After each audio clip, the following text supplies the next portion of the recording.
disgruntled Eagles fan, and we're awesome. Hey Disgruntled, this is the Giants-Eagles preview video. Sorry that it's a little late. I normally do it 2 days before the game, but I was a little busy and got sidetracked with the Vikings game. While we're on that topic, I forgot a couple plays that I wanted to go over and have my thoughts and opinions about the Vikings game. And there's 2 plays individual that I didn't go over. I'm going to be quick about this so that we can get into the Giants and Eagles preview. The first play is that the roughing the passer on Kirk Cousins. I didn't agree with that call at all. I think that most people didn't agree with that call, but that's just the way that the refs are calling it now, and the new rules say that that's exactly the right call. And I think that they should change it some way or somehow, because there's a lot of announcers, analytics, people who are disagreeing with the calls and thinking that it's ridiculous.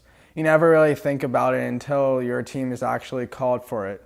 You know, you just see it on the news and kind of just like, oh, wow, that shouldn't be a call, or that shouldn't be a flag. But until it's your team, you don't get as mad about it until it actually happens to your team. And now that it happened to our team, that I'm a little bit mad and pissed off about it.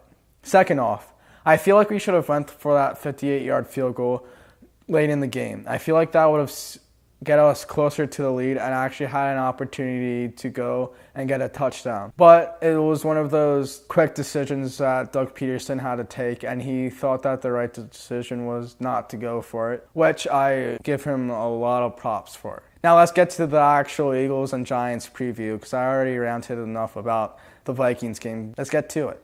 We need to dominate the Giants to have any hope in the playoffs or actually making the playoffs. If we do not do this and lose to the Giants, we're going to be 2-4, and we're going to have a huge hole to climb out, and we might as well just throw away this season. But if we do come out with a win and dominate, then we can show the league that our potential is still there and that we're a Super Bowl caliber team. We're as dominant as ever. We have the power to dominate in this league, but we're just not scoring enough points, and we're making little mistakes. We need to prove ourselves this game, and this is a make-or-break game. Our division is not that good, and I feel like if we do win, then we still have a very good chance to make it to the playoffs and actually go somewhere. The Cowboys are 2-3, the Giants are 1-4, and the Redskins are 2-2. All very mediocre teams or very bad teams. The Giants are 1-4. And we should be able to beat the living crap out of them. And we have enough power, and we have a more complete team than they are. And I feel like we can overpower them and dominate them. We just are making little mistakes. And this is how we dominate the Giants this game. Here's how we can dominate against the Giants. 1, we need to stop making all of the penalties that we are. Throughout this season, we've been committing penalties on big plays that we've been doing and having them called back. We need to limit penalties so that our big plays actually count and get us some points out of it, and not stalling plays and making them stop all out. 2, the offensive line needs to play way better. Carson Wentz cannot be getting hit as much as he has been, and he needs time to throw. If he has time to throw, then he can get to that MVP caliber, and I feel like we can go far. 3, our running game needs to come up a lot more, and we need to be running the ball a lot more. I know that we only have Smallwood this game and Josh Adams because Corey Clement is questionable all throughout this year, and Jay Ajayi is out for the year, and Sproles is still hurt from game 1, and he hasn't played since game 1. So Smallwood and Josh Adams needs to step up a lot more and run it down their throats, and we need to be a balanced team with passing and running to dominate in this game. At 4. Our defensive line needs to be getting to the quarterback a lot more. They need to be disrupting the quarterback so he's frantic all game, and that will help our cornerbacks, which will lead to number 5. Our cornerbacks need to stop playing off the ball a lot more. If they play closer and limit the big plays, then we're going to dominate the Giants. If we do all of these, we can dominate the Giants, and I feel like we have a complete team and the power to actually carry this team and a dominant performance. I know that I keep saying dominant, but I cannot stress this enough. We need to dominate this team to show that we are still a power horse in this league and that we can still beat teams the way that we were last year. If we dominate the Giants, then I feel like we can carry that momentum throughout the rest of the season and beat other power horses. like the Rams, the Panthers, and the Saints. And we can move along in this division easily. We would be 3-3, and we would be tied for second or first, depending on if the Redskins or Cowboys lose or win. We always have a difficult time playing against the Giants, and they were one of the teams that exposed our secondary. Eli Manning last year had 400 yards passing. He was struggling all year that year. This is the team that's going to expose us if they do win, if they do destroy us. When we play the Giants, it's always a close game, and we're always at that nail biter. But I feel like if we overcome that and actually beat this team by a lot of points, then I feel like we can carry that momentum. But this is the most important game of the season. If we do not win, then we are 2-4, and we're going to have to climb out of that hole. Forget the home field advantage and forget the first round bye. That is basically over. I think the Saints and the Rams are going to get that. So if we focus on beating the division and getting to the playoffs that way, I feel like we can have momentum carrying throughout the playoffs and in that way.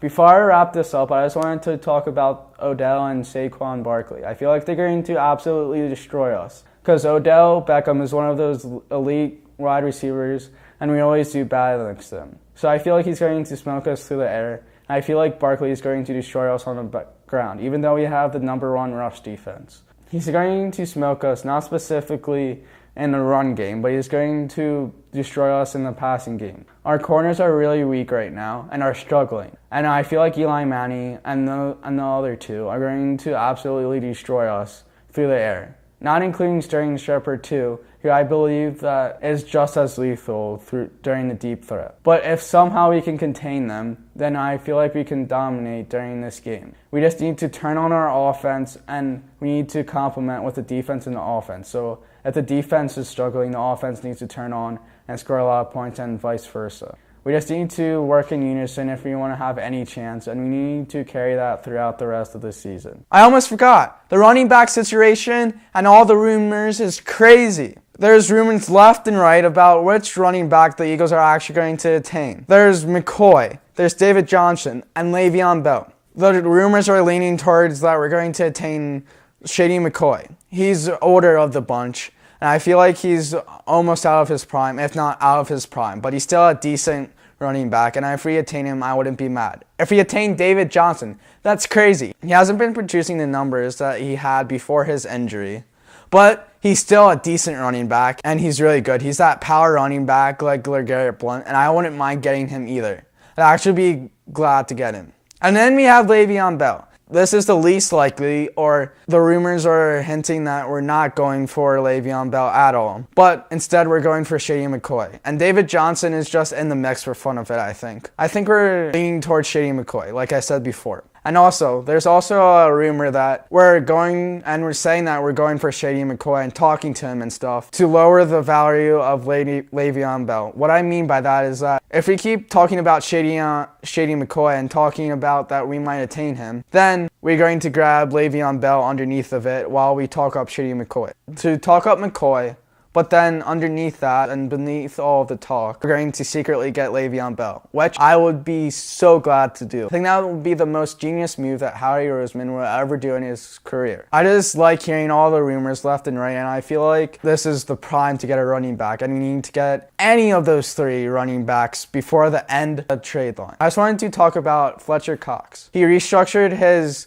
deal with shaving off $8 million of cap space this year and about $11 million of the market cap next year. I feel like we're restructuring that deal for either A, to save money for a new running back, which will cost a lot of money, or B, to give Carson Wentz a nice new contract at the end of the 2019 season or 2018 season after this season, or C, to just deal out more money amongst other players so that we keep them for a longer amount of time, like Malcolm Jenkins and other defensive players. And I also want to talk about the defensive line while we're at it. I feel like this is going to be an easy appearance for them on paper because the Giants' offensive line is not that great at all. I feel like the defensive line should easily plow through them and get to Eli Manning more. But the way that this season is going, that's more than unlikely to happen. You never know. I feel like they could dominate the Giants' offensive line and get to Eli Manning a lot more, which will probably resurge that defensive line and give them momentum throughout the rest of the season, thus giving the entire defense and the offense and the entire team momentum to get through the rest of the season. That's it, and thanks for watching.